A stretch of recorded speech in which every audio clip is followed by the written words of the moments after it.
আমার নাম অদিতি বাগ। আমি কানলা কলেজের বিএড বিভাগের ছাত্রী। EPC3 প্র্যাকটিকাম কন্টেন্ট তৈরির জন্য আমি বৌদ্ধ ধর্ম নিয়ে একটি ভিডিও বানিয়েছি। এই যে বৌদ্ধ ধর্ম, এই বৌদ্ধ ধর্ম প্রতিষ্ঠাতাকে এবং এর মূল ভিত্তি কী ছিল সেটা নিয়ে আমি আজকে আলোচনা করব। আমরা সবাই জানি যে বৌদ্ধ ধর্মের প্রতিষ্ঠাতা ছিলেন গৌতম বুদ্ধ। চলো তাহলে আমরা জেনে নিই আজকে গৌতম বুদ্ধ কে ছিলেন এবং গৌতম বুদ্ধ তার বৌদ্ধ ধর্ম যে প্রচার করেছিলেন সে বৌদ্ধ ধর্মে কি বলা আছে। এই যে গৌতম বুদ্ধ যে বৌদ্ধ ধর্মের প্রতিষ্ঠাতা, এই গৌতম বুদ্ধের প্রথম নাম ছিল কি সিদ্ধার্থ, এবং সে কপিলাবস্তুর শাক্য বংশে জন্মগ্রহণ করেছিলেন 566 অব্দে। গৌতম বুদ্ধ বা সিদ্ধার্থ 29 বছর বয়সে সংসার ছেড়ে তপস্যা করতে চলে যান এবং প্রায় 6 বছর তপস্যা করার পর সিদ্ধার্থ বোধি বা জ্ঞান লাভ করেন। এই যে বোধি বা জ্ঞান লাভ করেছিল, এই বোধি বা জ্ঞান লাভের পর তার নাম কী হয়েছিল? তার নাম হয়েছিল বুদ্ধ। এবং এই বুদ্ধ যে ধর্ম প্রচার করেছিল তার নাম ছিল বৌদ্ধ ধর্ম। তাহলে এই যে সিদ্ধার্থ বোধি বা জ্ঞান লাভ করেছিল, সেই বোধি বা জ্ঞান লাভ কোথায় করেছিল সেটা আমরা চলো দেখি। তাহলে সিদ্ধার্থ এই বোধি বা জ্ঞান লাভ কোথায় করেছিল? গয়ার কাছে একটি পিপিল গাছের নিচে বসে তিনি এই বোধি বা জ্ঞান লাভ করেন। সেই জন্য এই পিপিল গাছটিকে কি বলা হয়? বোধি বৃক্ষ।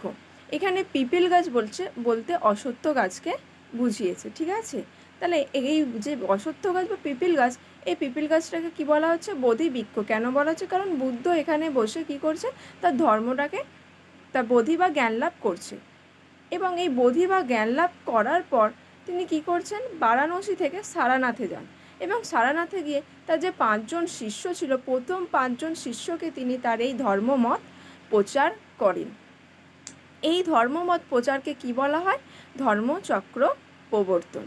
তাহলে গৌতম বুদ্ধ প্রথম কজনকে উপদেশ দিচ্ছেন? 5 জনকে ধর্ম উপদেশ দিচ্ছেন, এবং এই ধর্মোপদেশকে বলে ধর্মচক্র প্রবর্তন। তাহলে ধর্মচক্র প্রবর্তন কোথায় হচ্ছে? সারানাথে হচ্ছে। তাহলে এই ধর্মচক্র প্রবর্তন তিনি তাহলে তার এই শিষ্যদের কি বলছেন? তিনি তার এই শিষ্যদের বলছেন যে দুঃখের কারণ কি, কিভাবে সেই দুঃখ থেকে মুক্তি পাওয়া যায়। এই যে দুঃখের কারণ কি, সেগুলো থেকে কিভাবে মুক্তি পাওয়া যায়, এর জন্য তিনি 4টি উপদেশ দিচ্ছেন। এই 4টি উপদেশকে কি বলা হয়? আর্য সত্য বলা হয়। এবং কিভাবে দুঃখ থেকে মুক্তি পাওয়া যায় তার জন্য তিনি 8টা কথা বা পথের কথা বলেন। এই 8টা পথকে একত্রে কি বলা হয়? অষ্টাঙ্গিক মার্গ বলা হয়। তাহলে বুদ্ধের যে এই ধর্ম, এই ধর্মের মূল ভিত্তি কি ছিল? দুঃখ। তিনি কি বলেছিলেন? তাহলে দুঃখ আছে, দুঃখের কি কারণও আছে, এবং দুঃখের কারণ নির্মূলের উপায়ও আছে। আর এই নির্মূলের উপায়ের জন্য তাহলে তিনি কটা পথের কথা বলেছিলেন? 8টি পথের কথা বলেছেন। সেই 8টি পথকে আমরা একত্রে কি বলছি? অষ্টাঙ্গিক মার্গ বলছি। এই যে ধর্ম প্রচার করে সারনাথের ধর্মচক্র প্রবর্তন করেন, এবং ধর্মচক্র প্রবর্তন করে এরপর তিনি বুদ্ধ কোথায় যান? রাজগৃহে যান, এবং সেখানে মগধের রাজা বিম্বিসার বুদ্ধের কি হয়? বুদ্ধের শিষ্য হয়েছিল। তাহলে মগধের রাজা বিম্বিসার বুদ্ধের শিষ্য হয়েছিল। এরপর তিনি 8 মাস ঘুরে ঘুরে তিনি তার মতামত প্রচার করতেন। তাহলে তার মতামত কত মাস? 8 মাস ঘুরে ঘুরে মতামত প্রচার করেন। এবং কৌশল রাজ্যে গৌতম বুদ্ধ টানা 21 বছর ছিলেন। কোন রাজ্যে ছিলেন? কৌশল বছর। কত? 21 বছর ছিলেন।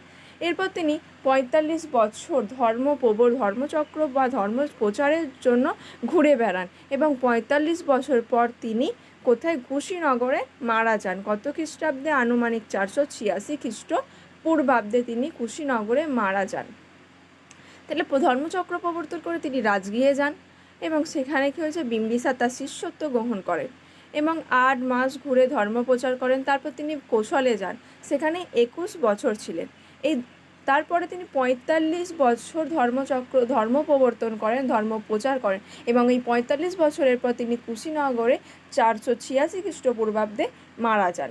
দেখো, আমি তোমাদের একটা ছবি দেখাচ্ছি। এই ছবিটা কি? গৌতম বুদ্ধের মারা যাওয়ার একটা ভাস্কর্য। এটা হচ্ছে ভাস্কর্যের একটা ছবি পাওয়া গেছে। সেই ছবিটা হচ্ছে এটা কি, গৌতম বুদ্ধ যখন মারা যান। এই যে গৌতম বুদ্ধে এই যে বৌদ্ধ ধর্ম, এই বৌদ্ধ ধর্মের ইতিহাসে যে ধর্ম প্রচার করেছিলেন গৌতম বুদ্ধ কত 45 বছর ধরে, তাই তো? তার আগে কত 8 মাস। এই আমরা যেটা দেখলাম এর আগের এতে, তো হচ্ছে এই বৌদ্ধ ধর্ম বা বৌদ্ধ ধর্মের ইতিহাসে কী হচ্ছে, এটা বৌদ্ধ সঙ্গীতি ছিল, বিভিন্ন কি বৌদ্ধ সঙ্গীতি ছিল। এই বৌদ্ধ সঙ্গীতিগুলোকে কী বলে, বৌদ্ধ সম্মেলনও বলা যেতে পারে। এখানে মোট 4টি বৌদ্ধ সম্মেলন হয়েছিল, তাই তো? এই বৌদ্ধ সম্মেলনগুলোতে কী হতো, বৌদ্ধ সম্মেলনগুলোতে বৌদ্ধ ধর্মের নানা বিষয় নিয়ে আলোচনা হতো এবং সেখানে কী হতো, বৌদ্ধ সন্ন্যাসীরা সমাবেত হতেন। সেই বৌদ্ধ, তাহলে কটা বৌদ্ধ ছিল, 4টে বৌদ্ধ সম্মেলনে এই বৌদ্ধ ধর্ম নিয়ে আলোচনা হতো, বৌদ্ধ সঙ্গীতের বিবাদ নিয়ে আলোচনা হতো, তাই তো? তাহলে এই বৌদ্ধ 4টি বৌদ্ধ সম্মেলন কোথায় কোথায় হয়েছিল চলো দেখে নিই। তাহলে প্রথম যে বৌদ্ধ সম্মেলনটি হয়েছিল, সেই প্রথম বৌদ্ধ সম্মেলনটি হয়েছিল রাজগৃহে। এই রাজগৃহে তখন কে ছিল, অজাতশত্রু। তাহলে অজাতশত্রুর সময় রাজগৃহে প্রথম বৌদ্ধ সম্মেলন হয়েছিল। অজাতশত্রু ছিল পৃষ্ঠপোষক, কিন্তু সভাপতি ছিলেন কে, মহাকশ্যপ। তাহলে অজাতশত্রুর সময় রাজগৃহে হয়, কিন্তু সভাপতি করেছিল মহাকশ্যপ। তাহলে প্রথম বৌদ্ধ সম্মেলন হয়েছিল রাজগৃহে। যে দ্বিতীয় বৌদ্ধ সম্মেলনটা হয়েছিল, সেই দ্বিতীয় বৌদ্ধ সম্মেলনটা হয়েছিল বৈশালীতে। কার সময়, কালাশোকের সময়। এবং এই সভাপতি কে করেছিল, যশ। তোমাদের বইয়ে যেটা লেখা আছে যশ, ঠিক আছে? তাহলে দ্বিতীয় বৌদ্ধ সংগীতি কোথায় হয়েছিল, বৈশালীতে। আর তৃতীয় বৌদ্ধ সংগীতি হয়েছিল পাটলিপুত্রে। কার সময়, অশোকের সময়। আর এর সভাপতি ছিলেন মোগলী পুত্র